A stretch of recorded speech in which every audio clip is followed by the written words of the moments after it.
Probability of profit தான். அப்படி இருக்கும்போது நமக்கு ஒரு ஸ்ட்ராட்டஜி எக்ஸிக்யூட் பண்ணோம்னா அந்த ப்ராபபிலிட்டி ஆஃப் ப்ராஃபிட் என்ன? ஆனா நிறைய பேர்த்த ட்ரேடு பண்ணணும் அப்படின்னு தோன்ற மார்க்கெட்டே. அப்போ இந்த அட் மணியோட வேல்யூ எப்படி டிக்ரீஸ் ஆகுது? அப்போ இந்த ட்ரேடரோட பாயிண்ட் ஆஃப் வியூல பாத்தீங்க அப்படின்னா, எல்லாருக்கும் வணக்கம்.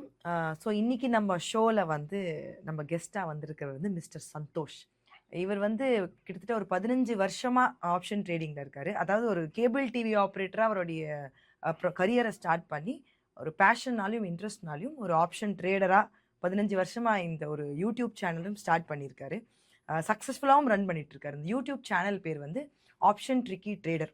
அது மட்டும் இல்லாமல் ஒரு லாஸ்ட் ஒரு 6 இயர்ஸாக அவர் வந்து அவருக்கு கிடைச்ச நாலேஜை வந்து மற்றவங்களுக்கும் பகிர்ந்து கொள்கிறாரு. அது ஒரு ட்ரெயினராகவும் ஒரு மென்டராகவும். ஸோ இன்றைக்கி நம்ம அவர் ஷோவில் வந்து நம்ம வெல்கம் பண்ணோம். Thank you sir, thank you for joining us. நன்றி. ஸோ ஃபஸ்ட்டு வந்து நம்ம ஸ்டார்டிங் நிறைய பேர் வந்து இந்த ட்ரேடிங் ஆப்ஷன் இதெல்லாம்குள்ளே வர ஆரம்பிச்சிட்டாங்க. நிறைய பேருக்குள்ளே இருக்கிற முதல் கேள்வி அப்படின்னா, ஆப்ஷன் ட்ரேடிங்குள்ளே வரணும் அப்படின்னா எனக்கு நிறைய பணம் தேவையா, இல்லை எந்த அளவு பணம் இருந்தால் அவங்க மைண்ட் செட் எப்படி இருக்கணும் அப்படிங்கிறதுல நம்ம வந்து நம்மளுடைய ஷோ ஸ்டார்ட் பண்ணலாம். ஸோ ஏன்னா அந்த ஒரு கிளாரிட்டி வந்து எல்லாருக்கும் அவசியம். ஸோ உங்களை பொறுத்த வரைக்கும் ஒரு ட்ரேடிங்குள்ளே வராங்க, அதுவும் ஸ்பெசிஃபிக்லி ஆப்ஷன் ட்ரேடிங்குள்ளே வராங்க அப்படின்னா மைண்ட் செட் எந்த மாதிரி இருக்கணும்?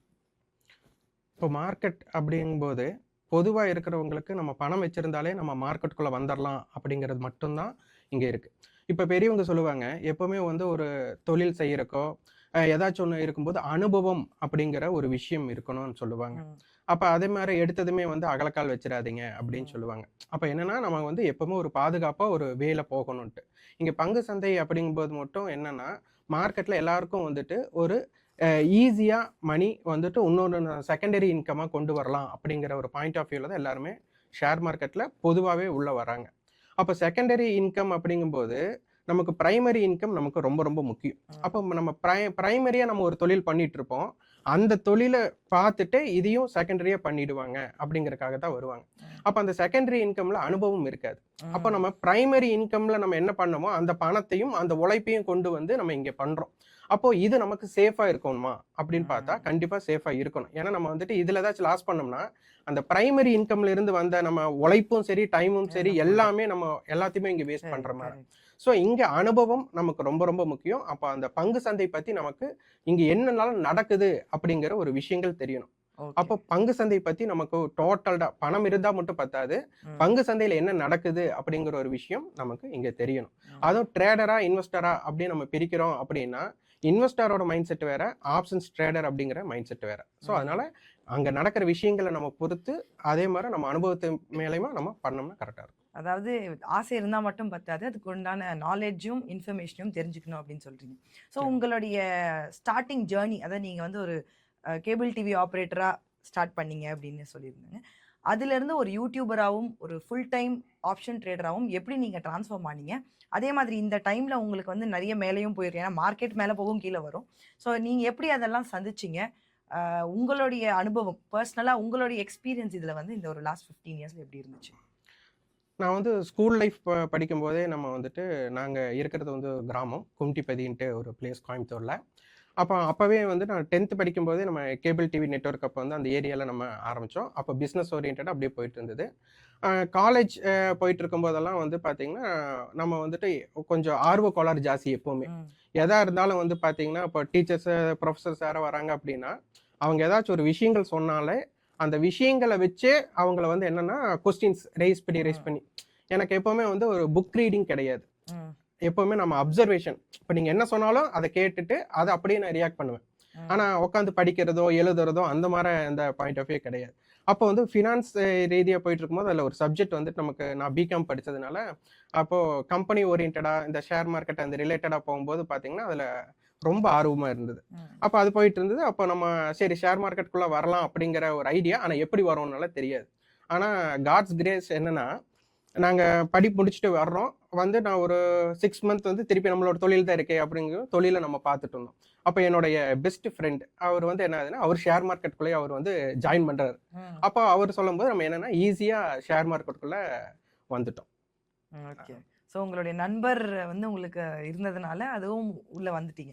ஸோ வந்ததுக்கு அப்புறம் எப்படி இருந்துச்சு? ஏன்னா நீங்க ஃபர்ஸ்ட் டைம் நீங்க கண்டிப்பா ஒரு லாஸ் ஃபேஸ் பண்ணியிருப்பீங்க. ஸோ உங்களுடைய ஃபர்ஸ்ட் டைம் அந்த லாஸ் ஃபேஸ் பண்ணும்போது மென்டலி நீங்க எப்படி அத வந்து ஹேண்டில் பண்ணீங்க? இல்ல எந்த அளவு உங்களுக்கு சப்போர்ட் இருந்துச்சு? இல்ல எப்படி உங்க அனுபவம் இருந்துச்சு? எல்லாம் ஃபர்ஸ்ட் டைம் லாஸ் ஆனா பரவால்ல. ஒரு அனுபவம் கிடைக்குங்களா? இங்க என்னன்னா ஃபர்ஸ்ட் தொடக்கமே வந்து ப்ராஃபிட். ஓ! அப்ப என்ன ஆச்சுன்னா, நம்ம நெனச்சது தான் நடக்கும். மார்க்கெட்டுக்குள்ள ம், அவ்வளோதான் ம், ம். ஈஸியா அப்படிங்கிற அளவுக்கு. ஏன்னா நான் கரெக்ட்டா 2008க்குள்ள என்ட்ரி ஆகுறேன். அப்பதான் வந்துட்டு இங்க அப்போ ஒரு கிரைசிஸ். பூகம்பம்னே சொல்லலாம். ஆமா. அந்த டைம்ல. அப்போ அமெரிக்காவோட பேங்க் எல்லாம் ஃபினான்ஷியல் கொலாப்ஸ் கிரைசிஸ். அப்படின்ட்டு இதனால, அப்ப என்ன ஆகுதுன்னா, கண்மூடித்தனமா நமக்கு ட்ரேடிங்க பத்தி தெரியாது. அப்ப வந்துட்டு அப்போ மார்க்கெட்டுக்குள்ள அங்க வேலை செய்றவங்க, அந்த மாரிலாம் இருக்கிறவங்க வந்துட்டு, அவங்க என்ன சொன்னாலும் அதத்தான் நம்ம நம்புவோம். அப்போ வந்துட்டு மும்பையோட கம்பெனில இருந்து நம்மளுக்கு வந்து கால்ஸ் வருது. அந்த ம், மாரி வருது. ம், இது நடக்கும், அது நடக்கும். நீங்க வந்து இதுல அதாவது அப்ப ட்ரேடிங்னால எனக்கு தெரியாது. உடனே எடுத்ததுமே ஃபியூச்சர் தான். ம், அப்போ உடனே நிஃப்டி இறங்கிட்டு இருக்கு. ம், அப்போ ஒரு 6000ல இருந்து நிஃப்டி வந்து ஃபால் ஆக தொடங்குது. அப்ப என்னன்னா கண்மூடித்தனமா செல் அடிக்கிறோம். பார்த்தா 500 பாயிண்ட், 1000 பாயிண்ட் இறங்குது. ம், பார்த்தா 20,000, 30,000 2008ல நம்ம இன்வெஸ்ட் பண்றோம். 10,000, 20,000 ப்ராஃபிட்டா? ம், அந்த அளவுக்கு ஒரு இம்பாக்டட். ம், அப்போ நாலேட்ஜ் அத பத்தி நம்மளுக்கு தெரியாது. ஆனா என்ன சொல்றது? இன்வெஸ்ட்மென்ட்டோட பாயிண்ட் ஆஃப் வியூல வராம, உள்ள போனதுமே ஒரு ராங் கைடன்ஸ்னே சொல்லிக்கலாம். எனக்கு ராங் ம், கைடன்ஸ் ம். மாரி. ஏன்னா டைரக்ட்டா ஃபியூச்சர்க்குள்ளேயே போறோம். ஃபியூச்சரோட ட்ரேடிங்கோட மென்டாலிட்டி என்னன்னு தெரியாது. ஆனா டைரக்ட்டா ஃபர்ஸ்ட் ட்ரேடே என்னோட நிஃப்டியோட செல்லிங் பாயிண்ட் ஆஃப் செல்லிங் வியூல பாயிண்ட். ம், ஸ்டார்ட் ஆகுது. ஒரு வித்தின் 1 ஹவர் ஆர் 2 ஹவர்லயே ஒரு 10,000, 20,000 அந்த டயத்துல ஒரு ப்ராஃபிட். ம், அப்ப என்ன ஆகுது, ஒரு 1 வீக்ல வந்துட்டு நல்லாவே என்ன சொல்றது, நம்ம கண்மூடித்தனமா என்ன பண்ணாலும் அது அதாவது தெரிஞ்சு செய்யல. ம். நம்ம முன்னாடி தெரியாம கிடைக்கும். செஞ்சதே அது ப்ராஃபிட். ஆனா ம், இருக்கிறதுலயே மிகப்பெரிய தவறு எனக்கு அங்க தான் நடந்திருக்கு அப்படிங்கிறது எனக்கு அதுக்கப்புறம் தான்.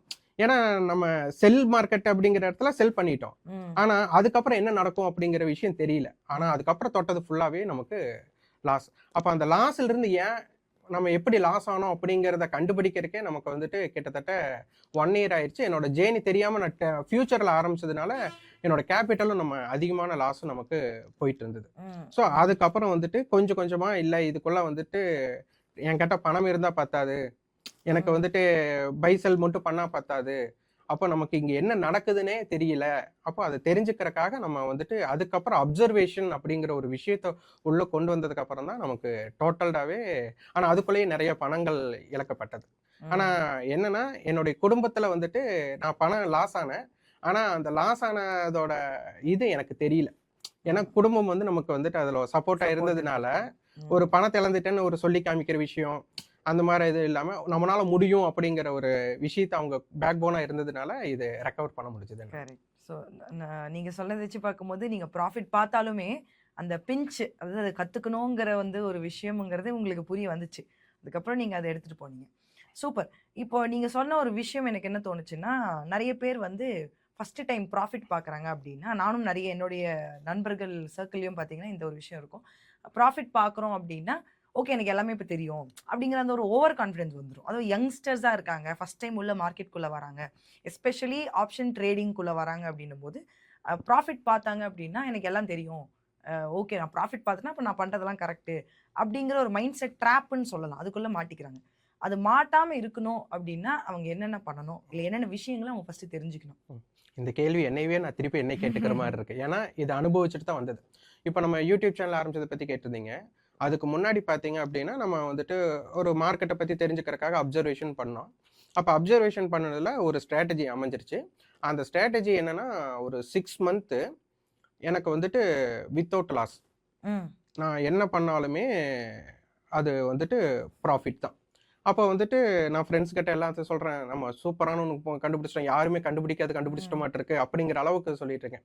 அப்போ ஒரு ஃப்ரெண்ட் சொல்றாரு, "இது வந்துட்டு நீங்க இத நம்பாதீங்க. இந்த ஓவர் கான்ஃபிடென்ட் போகாதீங்க. மார்க்கெட் வந்துட்டு ஒரு இந்த திருமலை படத்துல வந்து வாழ்க்கையில ஒரு வட்டம்டா. ஆ. மேல வரும், கீழ போகும், கீழ போகும்." அந்த மார அ ஒரு விஷயம் நம்ம ஒரு ஸ்ட்ராட்டஜி கண்டுபிடிச்சிருக்கோம். அந்த ஸ்ட்ராட்டஜி மார்க்கெட்டோட சப்போர்ட் ஆனங்காட்டி என்ன ஆயிடுச்சுன்னா, அது வந்து நமக்கு வித்தவுட் லாஸ். அதாவது 6 மந்த். அதுக்கப்புறம் பார்த்தீங்கன்னா, ஒரு கிட்டத்தட்ட ஒரு 6 மந்த்லேருந்து 1 இயர் என்னுடைய சிங்கிள் ட்ரேட் ப்ராஃபிட் கிடையாது. ஓகே. ஏன்னா, நம்ம ஒரு ஸ்ட்ராட்டஜின்னு பில்ட் பண்ணா, அந்த ஸ்ட்ராட்டஜி படி நம்ம ட்ரேட் எக்ஸிக்யூட் ம். பண்ணிடுமா? அதுல யோசிக்கவே மாட்டோமா? ம். ஆனா, நான் எங்க வந்து ட்ரேட் எக்ஸிக்யூட் பண்ணலாம்னு நெனச்சு நாங்க பண்றனோ, அதுதான் என்னோட எல்டிபின்னு சொல்லுவாங்க. அதாவது லாஸ்ட் ட்ரேடிங் பிரைஸ். அதுக்கு ம். மேல வந்துட்டு எனக்கு ஃபேவராவே இருந்திருக்காது.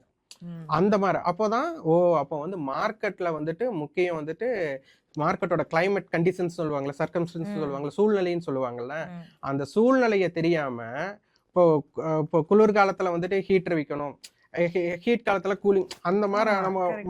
அந்த மாறணும். தெரியாம எல்லா டைமும் ஒரே பொருள விக்க முடியுமா? கரெக்ட். அப்போ ஸ்ட்ராட்டஜிஸ்ங்கிறது அந்த சூழ்நிலைக்கு தகுந்த மாரி மாத்தணும் அப்படிங்கிறதே இங்க தெரியல. ம். அப்போ வந்துட்டு இத எப்படி சொல்லலாம் அப்படின்னா, கிரிக்கெட்ல வந்துட்டு ஒரு ஃபாஸ்ட் பவுலர், ஒரு பேட்ஸ்மேன் இருக்காங்க அப்படின்னா, இப்போ லாஸ்ட் பால் 6 அடிக்கணும் அப்படின்ட்டு இருக்கும்போது, ஒரு பவுலர் ஃபாஸ்ட் பால் வீசுறவங்க எப்படி ஃபாஸ்ட்டா தானே பால் வீசுவாங்க. ஆமா. அப்ப பேட்ஸ்மேன் வந்து கடைசி பால் எப்படி போட்டாலும் 6 அடிக்கணும் அப்படிங்கிற கண்டிஷன்ஸ் இருக்கும்போது, கரெக்ட். அவர் என்ன பண்ணுவாரு, ஃபாஸ்ட் பவுலர் அப்படிங்கும்போது மென்டாலிட்டி அவருக்கு என்ன ஆயிடும், ம். அவரு பால் ஃபாஸ்ட்டா தான் வீசுவாரு அப்படிங்கிறது இருக்கும். ரைட். அந்த மாரி நின்னுட்டு இருக்கும்போது, அவருக்கு ஒரு ஸ்லோ பால் போட்டா எப்படி இருக்கும்? ம்.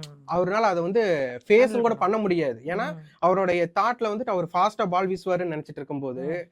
அப்ப அந்த மாரி இங்க வந்து நம்ம மார்க்கெட்ல நம்ம ட்ரேட் வந்து ப்ராஃபிட் பண்ணலாம்னு நெனைக்கலாம். ஆனா அது மார்க்கெட் நமக்கு ஏத்த மாரி சப்போர்ட்டா இருக்கா அப்படிங்கிறத நமக்கு பார்க்கணும். அப்ப இது 2மே மேட்ச் ஆனா நம்ம வந்து எந்த ஸ்ட்ராட்டஜி நீங்க பில்ட் பண்ணாலும் அது எஃபெக்டிவா இருக்கும். நீங்க பண்ற ஸ்ட்ராட்டஜி மார்க்கெட்டுக்கு எகெயின்ஸ்டா ஒர்க் ஆகுற மாரி இருந்துச்சுன்னா, ம். அது எப்படிப்பட்டதுனாலும் நம்மளால வந்துட்டு ஒர்க் இது அவுட் பண்ணவே ஆகாது. முடியாது. கரெக்ட்.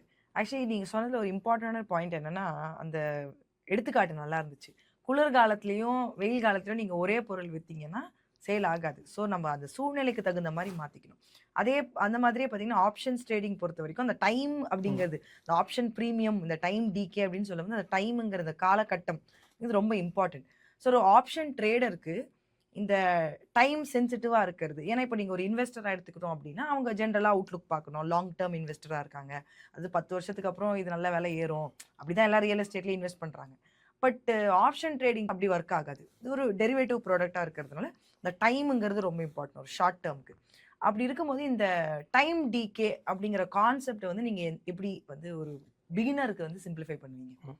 இங்க வந்துட்டு நம்ம ஆப்ஷன்ஸ் ட்ரேடிங்க பொதுவாவே நம்ம ஃபர்ஸ்ட் எதுக்காக இத கொண்டு வந்தாங்க அப்படிங்கிறத புரிஞ்சுக்கணும். ம். இப்ப வந்து நான் சொல்ற விஷயங்கள் சிலருக்கு ஏத்துக்கிற மாரி இருக்கும். சிலர் வந்து ஏத்துக்காத ஏதாவது தப்பா சொல்ற மாரி கூட அவங்களுக்கு இருக்கலாம். ம். ஆனா இது அவங்கவங்களுக்கு எது கரெக்ட்னோ அவங்க வந்து பின்பற்றிக்கணும். இப்ப பொதுவாவே நமக்கு ஈக்விட்டி மார்க்கெட் அப்படின்னு எடுத்துட்டா, நம்ம அதுல வந்து நம்ம இன்வெஸ்ட் பண்றோம் அப்படின்னா, நம்ம டைரக்ட்டா அந்த நிறுவனத்துக்கு நமக்கு ஒரு ரைட்ஸ் இருக்கு. நம்ம வந்து ஒரு கரெக்ட். உரிமையாளர் அப்படிங்கிற மாரி ஒரு இது இருக்கு. ம். அப்போ நான் வந்து ஒரு லாபமோ, நஷ்டமோ நான் புக் பண்றேன்னு சொன்னா, அது நான் ட்ரேடரா மாறிருவேன். ம். ஆனா, எனக்கு அந்த நிறுவனத்துக்கிட்ட இருக்கக்கூடிய உரிமை எனக்கு வேணும் அப்படின்னா, அந்த பங்க நான் என்ன பண்ணக்கூடாது? நான் விக்கக்கூடாது. இருக்கக்கூடாது. அப்போ நான் பங்குகள வாங்கிட்டு, நான் விக்கவே இல்ல அப்படின்னா, மார்க்கெட்ல எப்படி லிக்விடிட்டி வரும்? ம். எல்லாருமே பையரா இருக்கிறாங்க. யாருமே செல் பண்ணல. செல்லர் இல்ல. கண்டிப்பா ம். யாராச்சும் தேவை இருக்கிறவங்க மட்டும் தான் விப்பாங்க. அது செகண்டரி மார்க்கெட்ல கிடைக்க போகுது. ம். அப்போ நான் வாங்கியாச்சு, நான் வித்துட்டா அந்த உரிமை போயிடும். அப்போ உரிமையும் போகக்கூடாது. சப்போஸ் டெம்பரவரியா எனக்கு ஏற்படக்கூடிய நட்டத்த நான் தடுக்கணும். அப்ப நான் என்ன பண்றது? அப்படிங்கும்போது தான், இத வந்து நமக்கு என்எஸ்இ வந்துட்டு ஒரு சான்ஸ் வந்து கொஞ்சம் குடுக்குறாங்க. ம். அதுக்கு வந்து ஒரு டெரிவேட்டிவ்னு ஒரு பேர குடுக்குறாங்க. கரெக்ட். அப்ப அவங்க என்ன சொல்றாங்கன்னா, நான் உரிமையே இல்லாத ஒரு பொருள உங்களுக்கு தர்றேன். அந்த டைம்க்கு மட்டும் யூஸ் பண்ணிக்கோங்க. அந்த பொருள் எனக்கே திருப்பி ம். குடுத்துறணும். அதுக்கு வந்து மதிப்பு கிடையாது. ம். ரைட்ஸ் கிடையாது. ம். அப்படின்ட்டு ஒண்ணு கொண்டு வராங்க. அப்ப இதத்தான் ஒரு ஹெட்ஜிங் இன்ஸ்ட்ருமென்ட்டா நீங்க யூஸ் பண்ணிக்கோங்க. ஏன்னா இன்வெஸ்டருக்கு வந்துட்டு ஒரு ஸ்டாக்ல இன்வெஸ்ட் பண்ணியிருப்பாங்க. அப்ப ம். அவங்க ஸ்டாக்க வித்துட்டா அவங்களுக்கு உரிமை போயிடும். அப்ப கரெக்ட். உரிமை போகக்கூடாதுங்கிறக்காக அவங்க ஹெட்ஜிங் இன்ஸ்ட்ருமென்ட்டா யூஸ் பண்றதுக்கு தான் ஃபியூச்சர் அண்ட் ஆப்ஷன் அப்படிங்கிறதே கொண்டு வந்துட்டாங்க. ம். அப்ப ஃபியூச்சர் அண்ட் ஆப்ஷன் போது நம்ம இப்ப ஆப்ஷன் மட்டும் தான் எடுத்துக்கிறோம். அப்ப இந்த ஆப்ஷன் ப்ராடக்ட்டுக்கு அவங்க என்ன சொல்லிட்டாங்க அப்படின்னா, நாங்க ஒரு கான்ட்ராக்ட்ன்னு கிரியேட் பண்றோம். ம். அந்த கான்ட்ராக்ட்ட வாங்குறவங்க வாங்கி வித்துக்கோங்க. ம். விக்கிறவங்க வித்து வாங்கிக்கோங்க. ம். அதாவது இங்க trading point of view 2 point of view பிரிப்பாங்க. லாங் ட்ரேடர் அண்ட் ஷார்ட் ட்ரேடர்ன்னு ம். சொல்லுவாங்க. இப்போ நான் தொடக்கத்துல ஒரு பை பண்ணி நான் செல் பண்றேன் அப்படின்னா, அது வந்து லாங் ட்ரேடுன்னு சொல்லுவாங்க. ம். இதே நான் செல் பண்ணிட்டு பை பண்ணிக்கிறேன் அப்படின்னா, ஷார்ட் ட்ரேடுன்னு ஷார்ட். சொல்லிக்குவாங்க. அப்ப அவங்க என்ன சொல்லிட்டாங்க, கான்ட்ராக்ட் நான் கிரியேட் பண்ணி குடுத்துட்டேன். ம். நீங்க அந்த கான்ட்ராக்ட்ட செல் பண்றவங்க செல் பண்ணிக்கோங்க. ம். பை பண்றவங்க பை பண்ணிக்கோங்க. ஆனா அந்த அந்த எக்ஸ்பைரின்ட்டு ஒரு காலம் குடுப்பாங்க. ம். இப்ப நம்ம வந்து ஒரு லேண்ட ரிஜிஸ்டர் பண்ண போறோம்னு வச்சுக்கோங்க. ம். அப்ப நம்ம ஒரு திருக்கட்ட ரியல் எஸ்டேட் ஓனர் கிட்டயோ இல்லன்னா யாராச்சும் லேண்ட்லார்ட் கிட்டயோ நம்ம போய் நம்ம வாங்கும்போது, நான் இந்த இடத்த ஒரு 3 மாசம் கழிச்சு வாங்கிக்கிறேன்ட்டு ஒரு அக்ரீமெண்ட் போடுவோம். ம். அந்த அக்ரீமெண்ட் தான் இங்க வந்து கான்ட்ராக்ட். கான்ட்ராக்ட்ன்ட்டு அவங்க சொல்லிடுறாங்க. அப்ப அந்த கான்ட்ராக்ட்னு ஒரு டைம் குடுத்துட்டு, அந்த கான்ட்ராக்ட் முடியும்போது அதுக்கு மதிப்பு இருக்கக்கூடாது. அப்ப ம். அவங்க என்ன சொல்லிடுறாங்கன்னா, பை பண்ணவங்க செல் பண்ணிடுங்க. ம். செல் பண்ணவங்க பை பண்ணிடுங்க. பண்ணிடுங்க. ஆக மொத்தம் அந்த கான்ட்ராக்ட் வந்து நில்லா இருக்கும். நில்லா ஏன்னா இருக்கும். உரிமை இல்லாத ஒரு பொருளை உரிமை இருக்கிற மாதிரி என்எஸ்சி கொடுத்துட்டாங்க. அப்ப ம். அதுக்கு எப்படி உரிமை கொடுக்க முடியும்?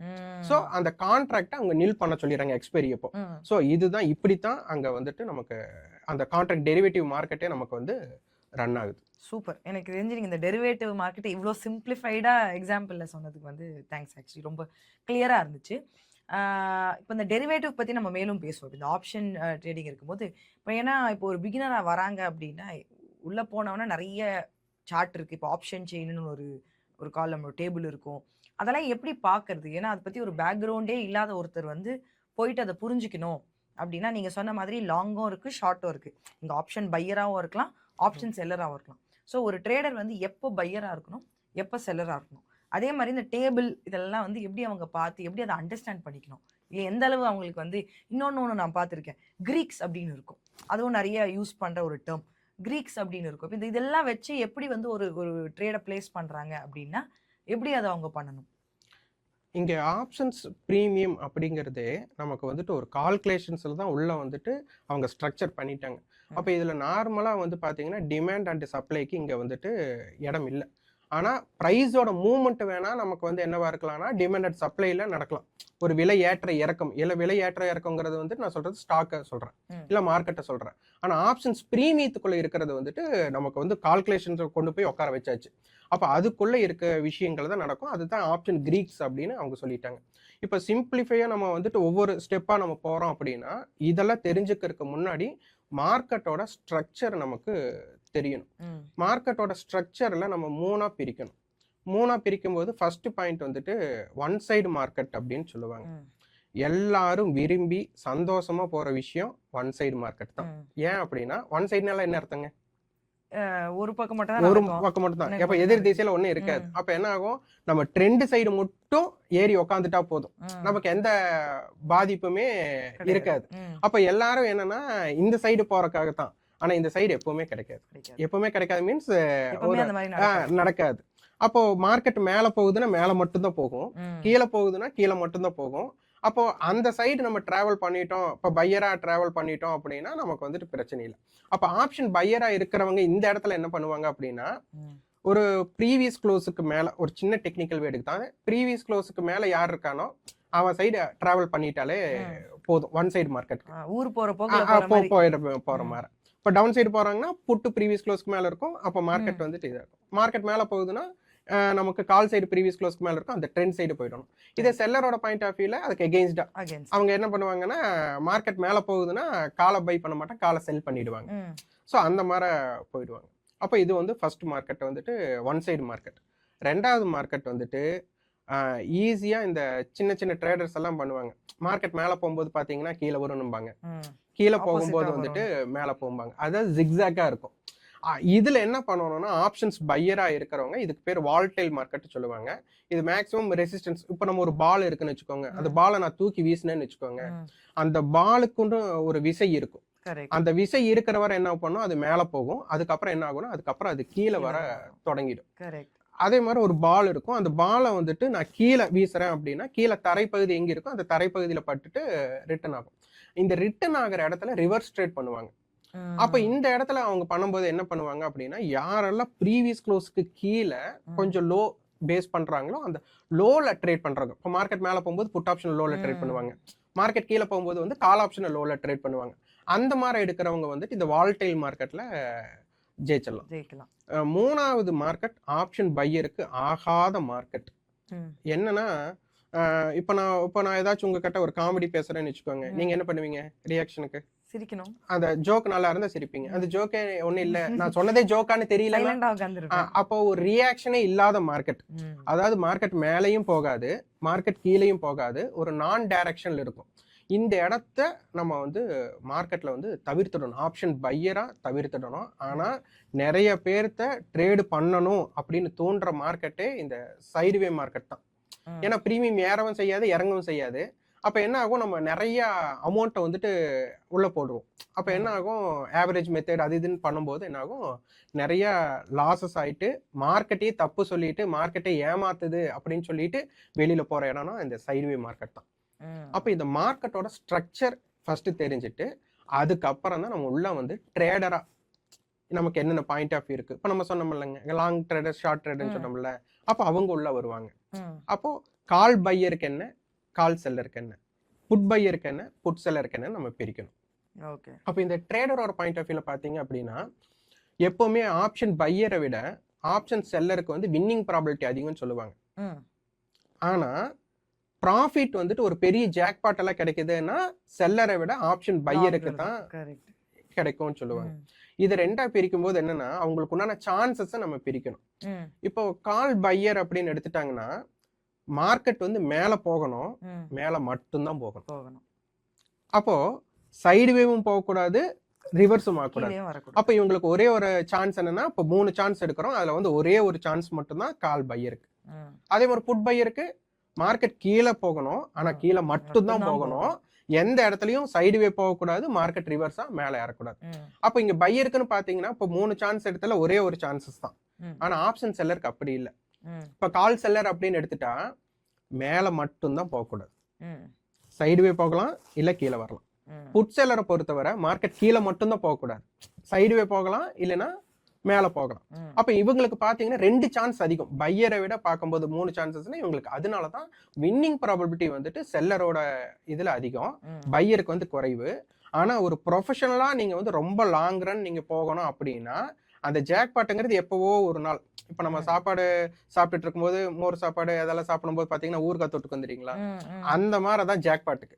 ஆனா ப்ரொஃபஷனலா போகும்போது செல்லரா நீங்க போனீங்க அப்படின்னா, ஏன்னா அந்த பிரீமியத்தை கலெக்ட் பண்றீங்க.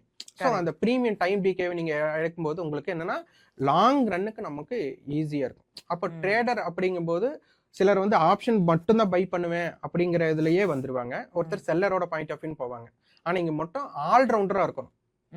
நம்ம எல்லாத்துலயும் கலெக்டிவா நம்ம எனக்கு என்ன ஆப்பர்ச்சுனிட்டி இருக்கு அந்த ஆப்பர்ச்சுனிட்டி டேக் ஆஃப் பண்றவங்களா இருந்தாங்கன்னா ஆப்ஷன்ஸ் ட்ரேடிங்ல நம்ம லாங் ரன் போகலாம். சூப்பர். ஸோ இப்போ நீங்க சொல்றதை வச்சு பார்க்கும்போது நம்ம ஆல் இன் ஆல் அழகுராஜா மாதிரி எல்லாமே பண்ணணும் அப்படின்னும் போது ஆப்ஷன் பையராகவும் இருக்கணும், ஆப்ஷன் செல்லராகவும் இருக்கணும். அது நம்ம செல்லரா அதிகமா இருக்கணும். ஸோ ஒரு மல்டி லெக் ஸ்ட்ராட்டஜி மாதிரி தான் கிரியேட் பண்ணணும், அது ஒரு விஷயம். ரெண்டாவது நீங்க சொன்னது இன்னொன்று இம்பார்ட்டன்டான விஷயம் வந்து ப்ராபபிலிட்டி. இது எல்லாமே கடைசியாக ஒரு மேத்தமேட்டிக்ஸ் தான், ஒரு ப்ராபபிலிட்டி ஆஃப் ப்ராஃபிட் தான். அப்படி இருக்கும்போது நமக்கு ஒரு ஸ்ட்ராட்டஜி எக்ஸிக்யூட் பண்ணும்போது அந்த ப்ராபபிலிட்டி ஆஃப் ப்ராஃபிட் என்ன அப்படிங்கிற விஷயம் வந்து நமக்கு தெரியணும் அப்படிங்கிறது சொன்னீங்க. சூப்பர். இதை தவிர வந்து நம்ம கொஞ்சம் அந்த கிரீக்ஸ் பற்றி நீங்கள் பேசியிருந்தீங்க, அதை பற்றி நம்ம டச் பண்ணோம். அந்த கிரீக்ஸை வந்து இன்னும் எப்படி பெட்டராக அதாவது அந்த கிரீக்ஸை வச்சு நம்ம வந்து எப்படி ஒரு ட்ரேட் எக்ஸிக்யூட் பண்ணோம், இல்லை அந்த கிரீக்ஸ் எவ்வளோ இம்பார்ட்டன்ட். ஏன்னா ஆப்ஷன் கிளாஸ் எது போனாலுமே ஆப்ஷன் கிரீக்ஸ் கண்டிப்பாக இருக்கும். ஸோ இந்த கிரீக்ஸுங்கிறத வந்து ஒரு பிகினருக்கும் சரி இல்லை ஆல்ரெடி ட்ரேட் பண்ணுறவங்களுக்குமே நிறைய பேர் என்னன்னு தெரியாமல் கூட பண்ணிக்கிட்டு இருக்காங்க. அவங்களுக்கு அந்த கிரீக்ஸ் அப்படிங்கிற விஷயத்தை வந்து எப்படி அவங்க அண்டர்ஸ்டாண்ட் பண்ணிக்கலாம்? இப்போ கொஞ்சம் ஃபர்ஸ்ட் நம்ம எல்கேஜில இருந்தே வர மாதிரி, ஏன்னா இந்த ஆப்ஷன் கிரீக்ஸ் அப்படிங்கிறது வந்து நம்ம காலேஜில் இருக்கக்கூடிய ஒரு ப்ரொஃபஷனல் மாதிரி வந்துடும்.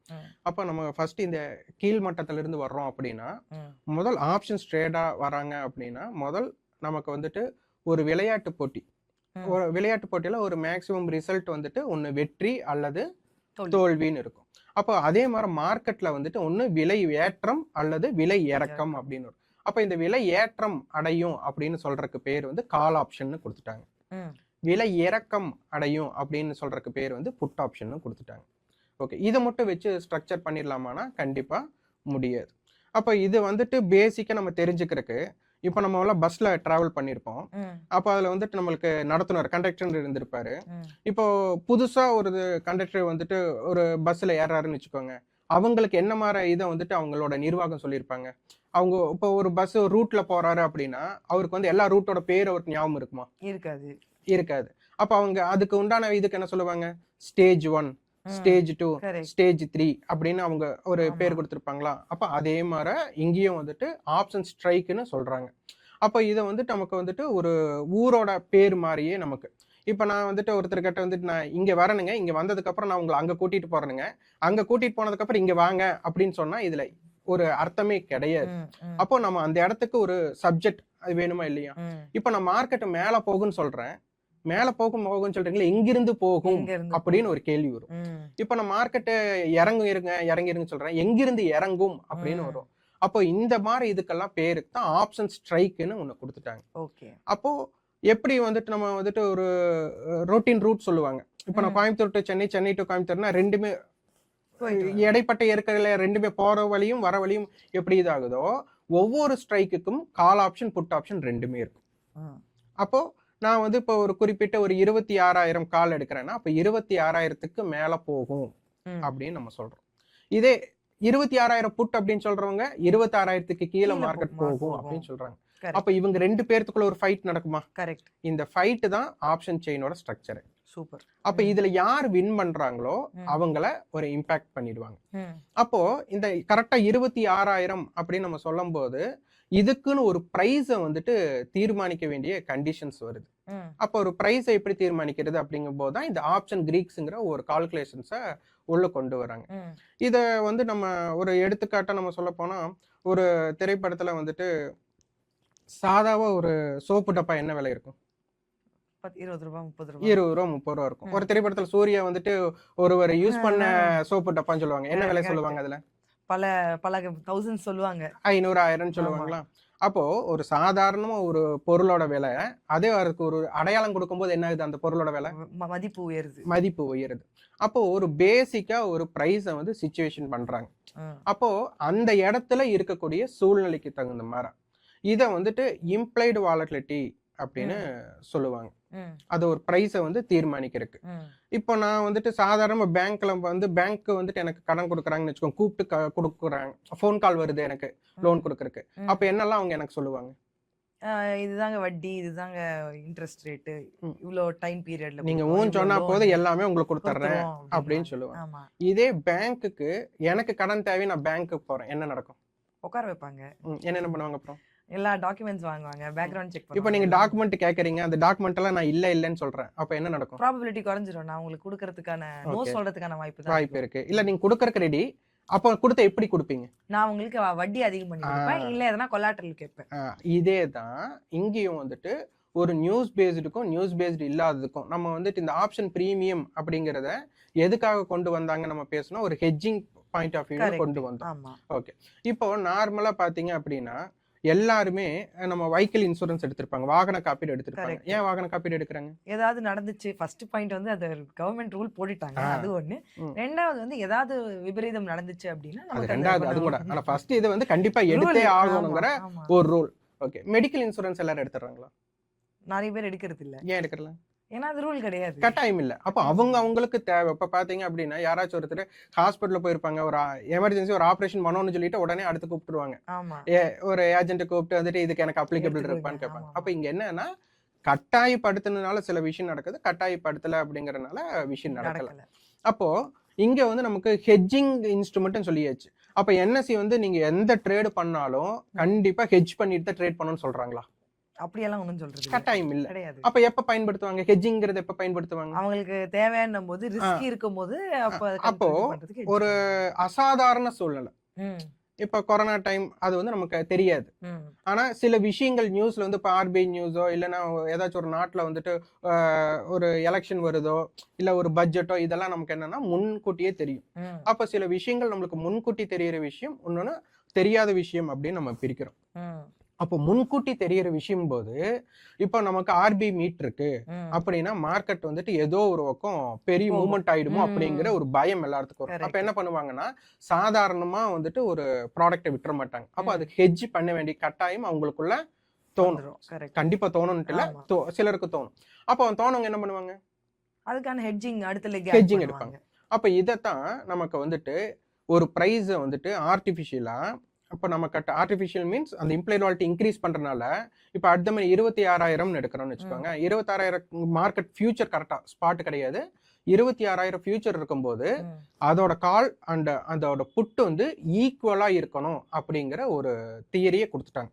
அதாவது அதோட ஃபார்மேஷன்ல ஃபியூச்சர் வந்து 26,000 இருக்கு அப்படின்னா 26,000 காலும் 26,000 புட்டும் சமமாக இருக்கணும். இதுதான் அங்க இருக்கு. இங்க நான் பிரைஸ் நான் இம்பார்ட்டன்ட் கொடுக்கலீங்க, அதோட பிரைஸ் வந்து சமமா இருக்கும்னு சொல்லிட்டேன். இப்போ 100 ஈக்குவல் டு 100 இருக்கலாம், 200 ஈக்குவல் டு 200 இருக்கலாம், எவ்வளவு இருக்கலாம், ஆனா சேமா இருக்கணும். இவன் என்ன விலையோ அந்த விலை இருக்கும். இப்போ நான் 100 ரூபா இருக்குன்னு வச்சுக்கோங்க, நாளைக்கு ஏதாச்சும் ஒரு நியூஸ் வருதுன்னா அந்த 100 200 மாறலாம். அப்ப இம்ப்ளைடு வாலிட்டிலிட்டி இன்க்ரீஸ். அதாவது நான் உங்களுக்கு கடன் கேட்டேன்னு சொன்னீங்களா, இப்ப வந்து நான் 1 ரூபா இப்போ 1 லட்சம் ரூபாய்க்கு நான் 1 ரூபா வட்டிக்கு நான் வாங்கியிருக்கேன்னு வச்சுக்கோங்க, நான் 1000 ரூபாய் நான் வந்து வட்டி கட்டணும்.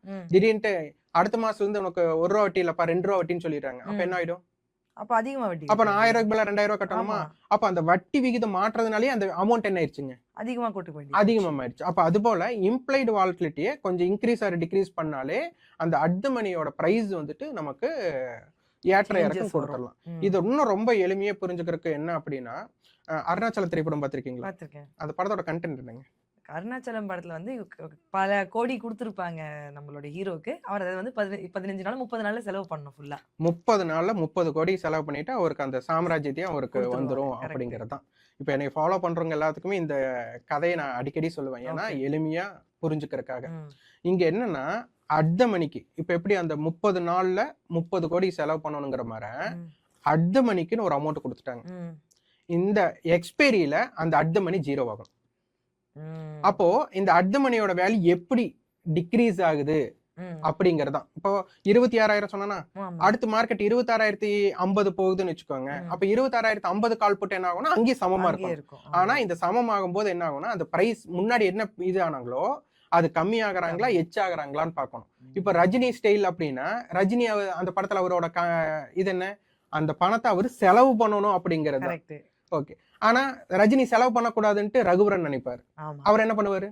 அதுக்கு ஆப்போசிட்டா எல்லாம் அவருக்கு காசு அவர் கொடுக்க செலவு ட்ரை பண்ணுவாரு. பண்ணணுங்கிறது எல்லாம் என்ன பண்ணிடுவாருங்க? கொடுக்க ட்ரை வருமானமா மாத்திடுவாரு. ம். அப்போ அந்த ஏடிஎம் மீட் ஆகும்போது அதோட பிரைஸ் கம்மி ஆயிட்டே போகுது அப்படின்னா எக்ஸ்பைரி போகுதுன்னா டிகே பார்த்து போகுதுன்னு அர்த்தம். ம். சப்போஸ் ரகுவரன் உள்ள என்ட்ரி ஆகுறாருன்னா ம். அந்த பிரைஸ் என்ன ஆகுதுன்னா திருப்பி இன்க்ரீஸ் ஆயிடும். அந்த இம்ப்ளைடு வேல்யூ இன்க்ரீஸ் ஆகுற மாதிரி ம். இதுக்குள்ள ஒரு கேம் நடக்கும். ம். ஆனா அந்த கேம் என்ன ஆனாலும் சரி அந்த டுவர்ட்ஸ் எண்ட்ல எக்ஸ்பைரி அன்னைக்கு அந்த அட் த மணி 0 ஆகும். 0 ஆகணும். யார் அட் த மணியா இருக்கானோ அவங்க ஆமா.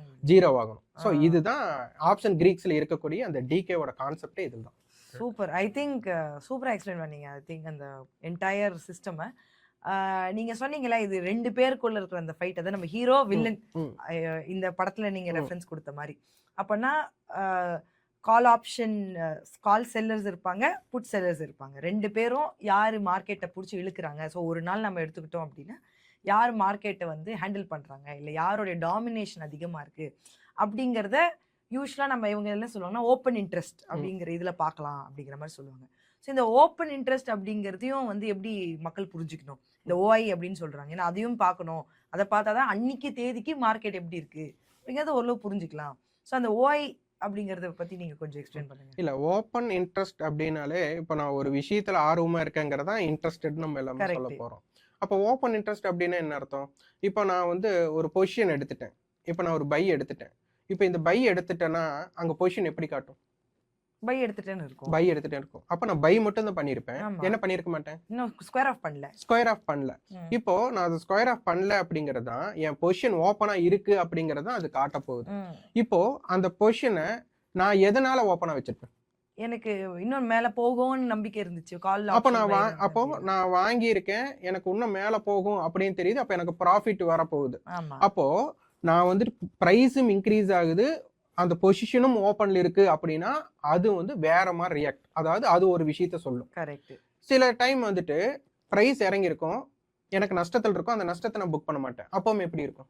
நஷ்டம் அப்ப நான் இன்னும் கீழே போகும்னு நினைப்பேன். இஃப் யூ ஆர் செல்லரா இருக்கீங்க. இல்ல நான் வாங்கிட்டேன். எனக்கு நஷ்டமாயிட்டு இருக்கு. அப்பனா க்ளோஸ் பண்ணிடுவீங்க. க்ளோஸ் பண்ணல. ஆ. அப்பவும் என்ன காமிக்கும்னு கேட்கறேன். நீங்க நஷ்டமா இருக்கு நீங்க க்ளோஸ் பண்ணல அப்படின்னா இன்னும் ஓப்பன்ல தான் இருக்கும். ஓப்பன்ல தான் இருக்கும். ஸோ இந்த ஓப்பன் இன்ட்ரெஸ்ட் நம்ம வந்துட்டு என்னன்னா பிரைஸ் மேல போகும்போது ஒரு மாதிரி நம்ம யோசிக்கணும். ம். பிரைஸ் இறங்கும் போது ஓப்பன் இன்ட்ரெஸ்ட் அதிகமா இருக்குங்கிற போதும் அது வேற மாதிரி யோசிக்கணும். ம். ஸோ இது வந்து கொஞ்சம் மற்றவங்களுக்கு பொதுவா பார்க்குறவங்களுக்கு வந்து இது குழப்பம். ஆனா வந்துட்டு இது ரொம்ப ஆர்வம் கொடுக்க வேண்டிய அவசியம் இல்லை. இதுல ரொம்ப ஆர்வம் பண்ணாங்க அப்படின்னா டோட்டல் என்டையரே வந்துட்டு அவங்களுக்கு ஸ்பாயில் ஆயிடும். கரெக்ட். இது நம்ம ரொம்ப பண்ண தேவையில்ல. ஆமா. பட் ஜஸ்ட் சிம்பிளா ஒரு சார்ட் பார்த்தா நமக்கு புரியுற மாதிரி இருக்கும் இல்ல அப்படின்னா அது அது நமக்கு எப்படி தேவை. சொல்லுவாங்க அப்படின்னா ம். ஸ்பாட்டுக்கும் ஃபியூச்சருக்கும் உண்டான வித்தியாசம் வந்து பிரீமியம்னு சொல்லுவாங்க. கரெக்ட். இப்போ ஒரு பொருள் வந்துட்டு 100 ரூபாய் இருக்கு. ஃபியூச்சர்ல வந்து 105 ரூபாய்க்கு விற்பனை ஆயிட்டு இருக்கு. ம். இதை நமக்கு என்ன இண்டிகேட் பண்ணுது? ஸ்பாட் வந்து 100 ரூபாய் அந்த ம். ஒரு பொருள். ஃபியூச்சர் வந்து 105 ரூபாய் இருக்கு. வேல்யூ அதிகமாகும். வேல்யூ அந்த அந்த 5 ரூபாய் தான் அந்த நடுவுல இருக்கிற 5 ரூபாய் தான் வேல்யூ அதிகமாக போகுது அப்படின்னு சொல்றோம். ஆமா எதனால அது அதிகமா இருக்குன்னு கேக்குறேன். ஏன்னா ஃபியூச்சர்ல அதோட வேல்யூ அதிகமாக அதோட ஆ. மதிப்பு அதிகமாகுது. அப்போ நமக்கு என்ன இது தெரியுது? 5 ரூபாய் ஜாஸ்தியா இருக்கறனால அந்த பொருளுக்கு ஏதோ டிமாண்ட் இருக்கு. ம். அந்த பொருள் டிமாண்ட் இருக்குங்காட்டி தானே அந்த பிரைஸ் வந்து அதிகமா Correct. கொடுத்துருக்காங்க. அப்ப டிமாண்ட் இருக்கிற பொருள் என்ன இருக்கும் ஆகும்? அப்படிங்கிறது சொல்றாங்க. ஆமா. அப்ப டிமாண்ட் இருக்கிற பொருள் என்ன பண்ணும்? அப்ப எல்லாரும் வாங்குவாங்க இத. எல்லாரும் வாங்குனா என்ன ஆகும்? பிரைஸ் அப்ப குறையும்.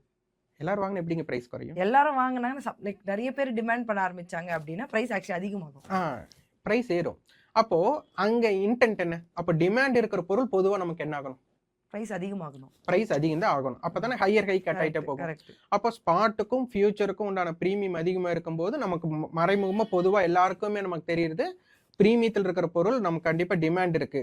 இன்டைரக்டா நமக்கு அதான சொல்ல வருது. பிரீமியம் அதிகமா இருந்துச்சுன்னா டிமாண்ட் இருக்கு. அப்ப டிமாண்ட் இருக்கிற பொருள் மேலதான் போகும். அப்ப மேலதான் போகும்போது அதோட இன்டென்ட் என்னவா இருக்கும்னா ஹை கட் ஆயிட்டே போயிட்டே இருக்கும். ஓகே. ஆனா இங்க வந்து நமக்கு ட்ரேடர் அப்படிங்கும்போது ஒருத்தர் மட்டும் கிடையாது. நமக்கு எல்லாமே இருக்குமா? Call buyer, call seller, put buyer, put seller இருக்குமா? இப்போ டிமாண்ட் இருக்கிற பொருளை தான் நமக்கு செல்லரா இருக்கிறவங்க டைம் வேல்யூ கேட்சப் பண்ண பார்ப்பாங்க. அப்போ ஒரு பொருளோட வேலை ஏறல, அது இறங்குது, அப்போ பிரீமியத்தில் இருக்கு. நமக்கு பிரீமியத்தில் இருக்கும்போது நம்ம எல்லாருமே என்ன பண்ணுவோம்னா டிமாண்ட் இருக்குன்னு சொல்லி வாங்கதான் பார்ப்போம். ஆனா இதுக்குள்ள கால் செல்லர் உள்ள வந்துருவாங்க.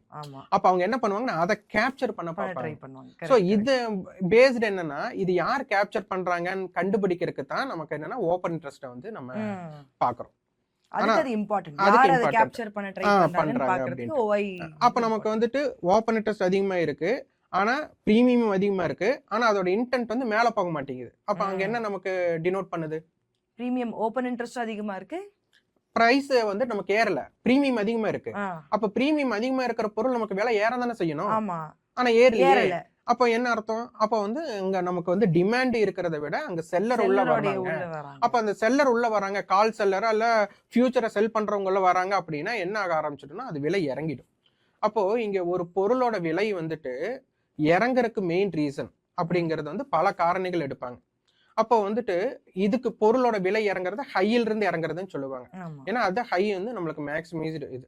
இதுக்கு பல காரணி எடுத்தாலும் நான் 2 காரணிகளை தான் நான் ஃபர்ஸ்ட் எடுத்துக்குவேன். ஒரு பொருளோட விலை இறங்குறதுக்கு ஒண்ணு விற்பனையாளர் ஜாஸ்தி ஆகலாம். இந்த விற்பனையாளர் ஜாஸ்தி ஆகலாங்கிறது சப்ளை அதிகம் சொல்லுவேன். இப்ப 10 பேர் வாங்குறதுக்கு இருக்காங்க, 20 பேர் விற்கிறதுக்கு இருக்காங்க. அப்ப இது என்ன அர்த்தம்? வாங்குறவங்களை விட விற்கிறவங்க அதிகம். அப்ப என்ன ஆகும்? பிரைஸ் வந்து குறைஞ்சிடுமா?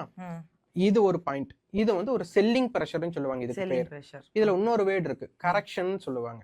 இந்த கரெக்ஷனுக்கு என்னன்னா இப்போ ஒரு பொருள் வந்துட்டு வாங்குறவங்களும் 10 பேரு, விக்கிறவங்களும் 10 பேர், அப்ப சமமா இருக்கா? சில டைம் என்ன ஆகும்னா அந்த பொருளை எனக்கு வாங்குறதுக்கு மட்டும் இஷ்டம் இருக்காது. அதாவது சப்ளை இல்ல, 10 பேர் சப்ளைங்கிறது 20 மாறல, இங்க 10 பேர் டிமாண்ட் இருந்தது என்னாச்சு 5 பேரா மாறிடுச்சு. அப்ப இதுல என்னன்னா விக்கிறவங்க அதிகமாகல, வாங்குறவங்க மட்டும் கம்மியா இருக்காங்க. இதுக்கு பேர் வந்து கரெக்ஷன் சொல்லுவாங்க.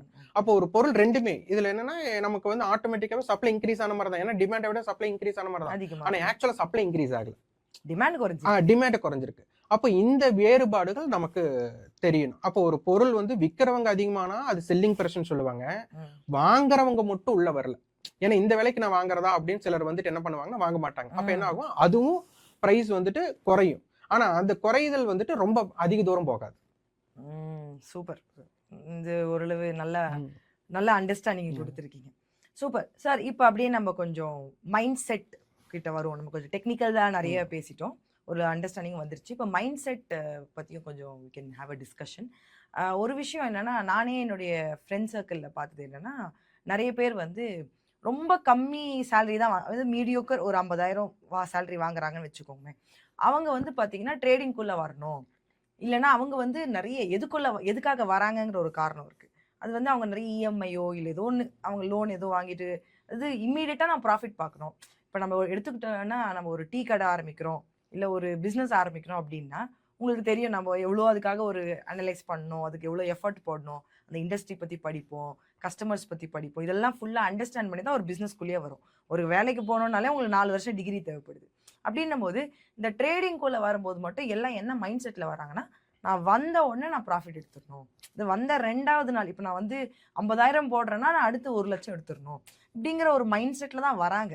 அது வந்து லேர்ன் பண்ணிக்கிறோங்கிறத தாண்டி இந்த மைண்ட் செட்டில் தான் வராங்க. அதே மாதிரி கரண்ட்டாக ஒரு ஃபினான்ஷியல் ப்ரெஷர் இருக்குங்கிறவங்க தான் நிறைய பேர் உள்ளே வராங்க. ஸோ இவங்கள மாதிரி ஆட்கள் வந்து அந்த மாதிரி ஒரு ட்ராப்பில் மாட்டாமல் அவங்களுக்கு நீங்கள் என்ன அட்வைஸ் கொடுப்பீங்க ஃபஸ்ட்டு?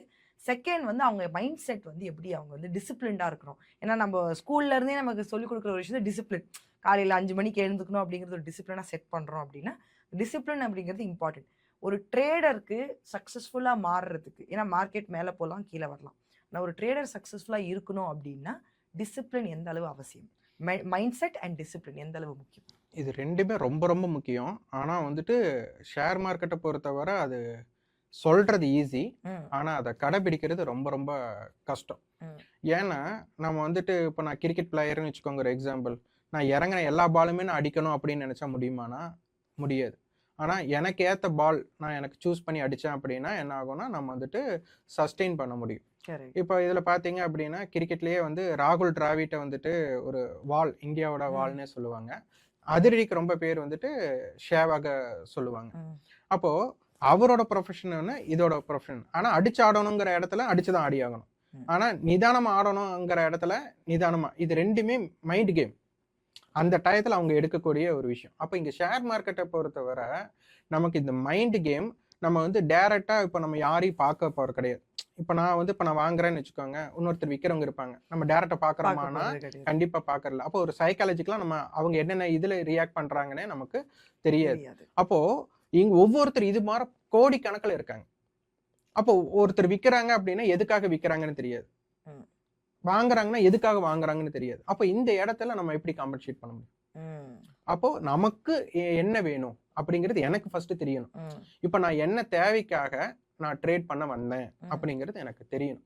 ம், அப்போ முதல்ல என்னோட கேபிட்டல நான் பாதுகாக்க போறேன் ம், அப்படின்னா, எவ்வளோ தூரம் நான் நஷ்டம் ஏத்துக்குவேன்? ம், எவ்வளோ தூரம் லாபம் எடுத்துக்குவேன்? ம், எப்ப நான் பண்ணுவேன்? எப்ப ம், பண்ண மாட்டேன்? அப்படிங்கிறத தெரிஞ்சிருக்கணும். ம், இங்க இப்ப ரீசென்ட்டா வந்த ஒரு திரைப்படம். படம் ம், பேர் வந்து லக்கி பாஸ்கர் நினைக்கிறேன். ம், எப்ப முடிக்கிறோங்கிறது கண்டிப்பா நம்ம தெரிஞ்சிருக்கணும்.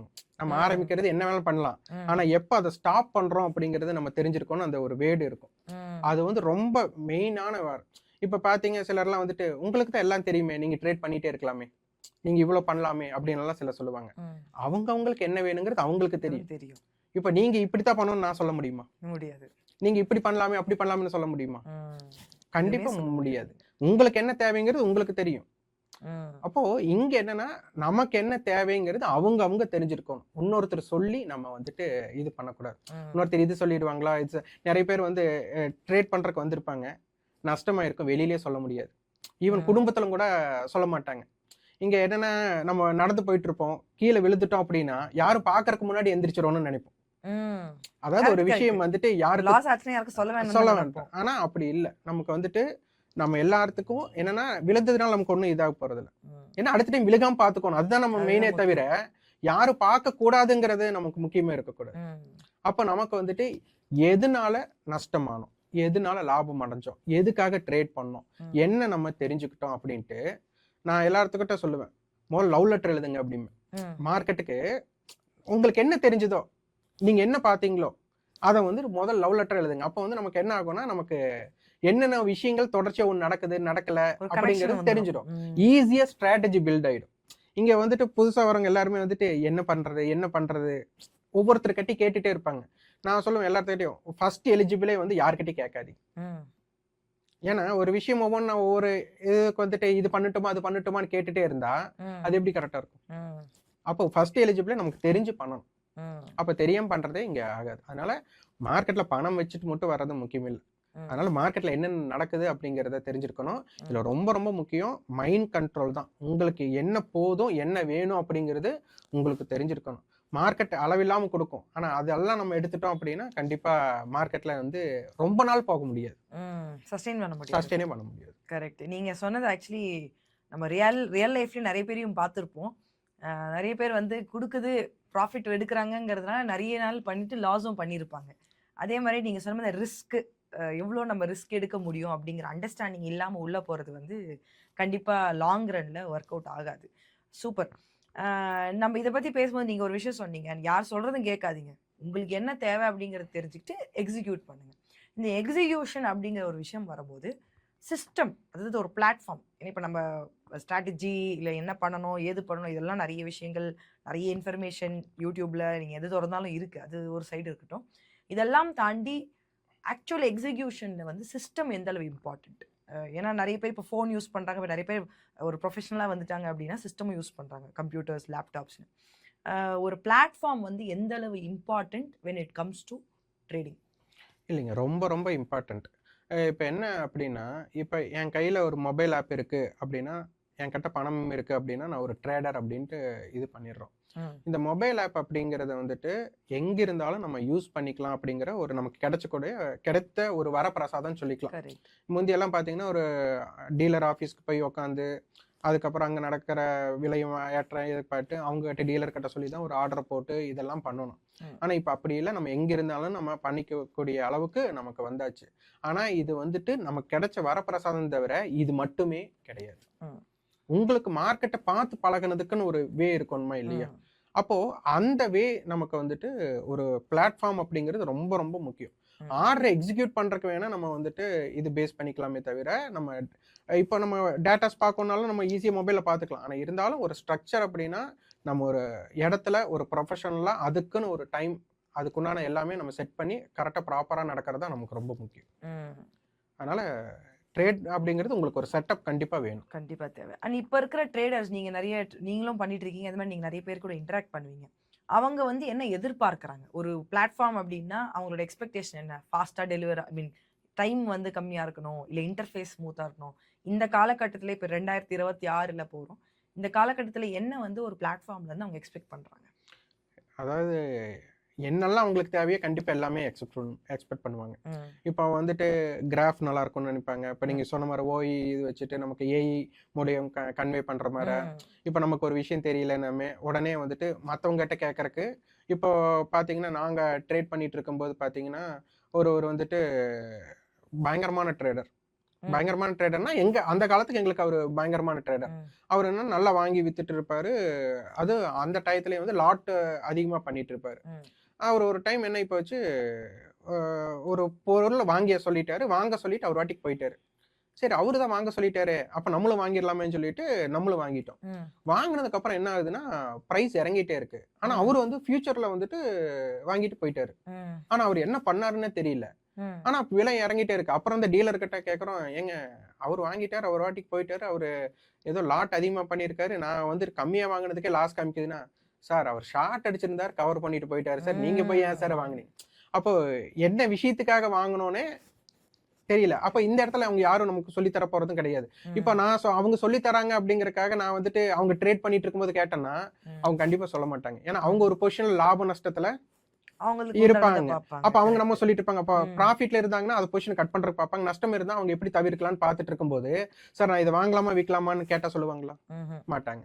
அப்ப இப்ப ஏஐல என்ன அர்த்தம் நமக்கு வந்துட்டு ஈஸியா நமக்கு வந்துட்டு இன்டராக்ட் பண்ணிக்கலாம். ம்.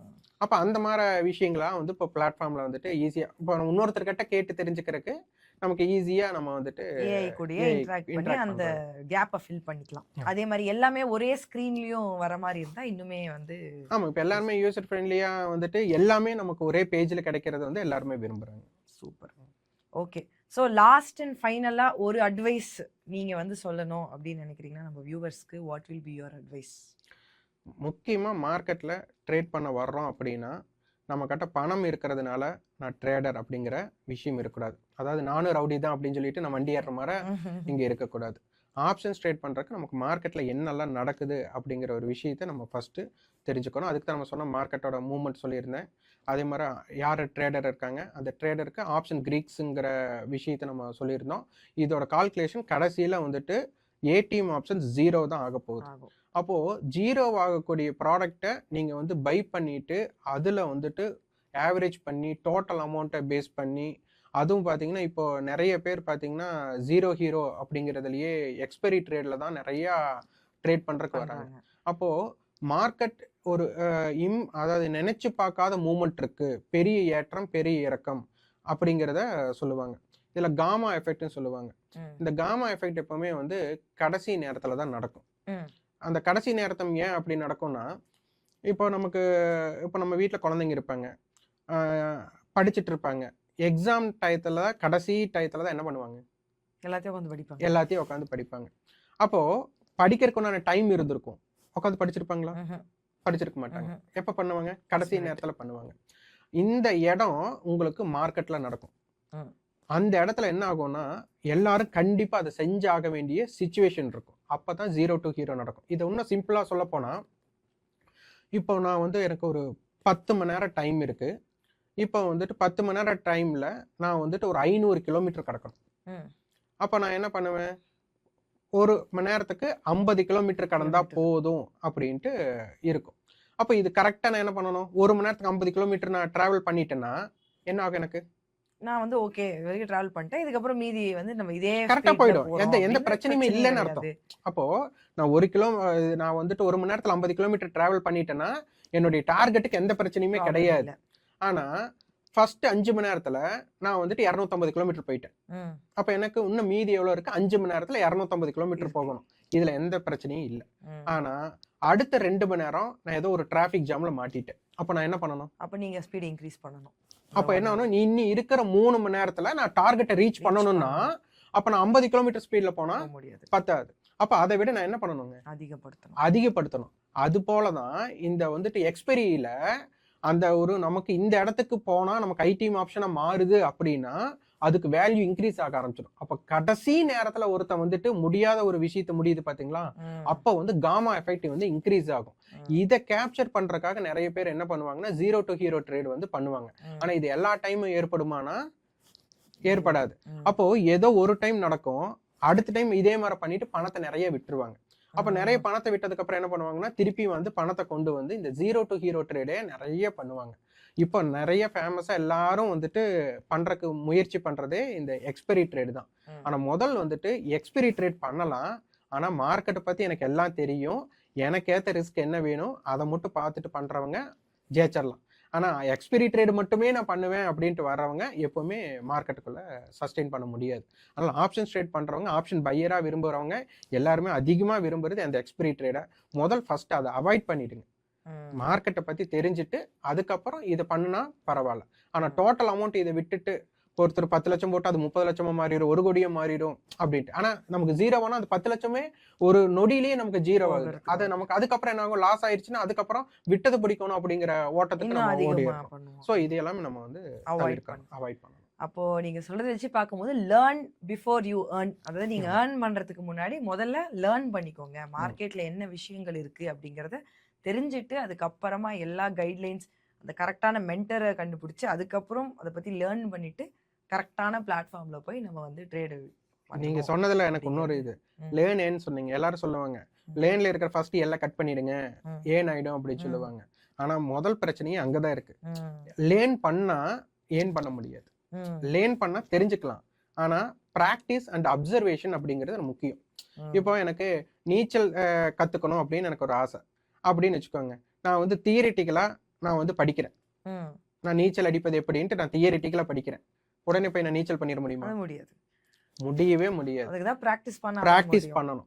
பிராக்டிஸ் பண்ணி அதுல எக்ஸ்பீரியன்ஸ்டு ஆனதுக்கு அப்புறம் தான் நான் வந்துட்டு கரெக்ட்டான வேல நான் போக முடியும். பிராக்டிகல் இங்க லேர்னிங் என்னன்னா இம்பார்ட்டன்ட். எல்லாரும் லேர்ன் பண்ணியாச்சுன்னா ம். ஏர்ன் பண்ணிடலாம் அப்படின்ட்டு அப்படின்றதும் இருக்கு. ஒரு மிஸ்கன்செப்ஷன் தான். அப்போ வந்து இது கிடையாது. லேர்ன் அண்ட் ஏர்ன் கிடையாது. லேர்ன் பிராக்டிகல் பண்ணி லேர்னிங். பிராக்டிகலா நம்ம அத பாத்து தெரிஞ்சிருந்தா மட்டும் தான் பண்ண முடியும். ம். அது சோ ரொம்ப நீங்க முக்கியம். சொன்னது வந்து லேர்ன்ங்கிறது வந்து தியரிட்டிக்கல் மட்டும் கிடையாது. ஒரு ஆமா. பிராக்டிகலான லேர்னிங் ஸ்டார்ட் பண்ணா மட்டும் தான் you can start earning. So immediate அது என்ன சொல்ல வரேன்னா, இம்மீடியட்டா ஏர்ன் பண்ணிட முடியுங்கிற எக்ஸ்பெக்டேஷன்ஸ்லாம் இல்லாம, ஃபர்ஸ்ட் மார்க்கெட்னா என்ன அப்படிங்கிறத புரிஞ்சுட்டு, அதுக்கப்புறம் உங்க கால வைக்கணும் ம். அப்படிங்கிறது தான் வந்து final point, final key takeaway. Investment in securities markets are subject to market risks. Read all related documents carefully before investing.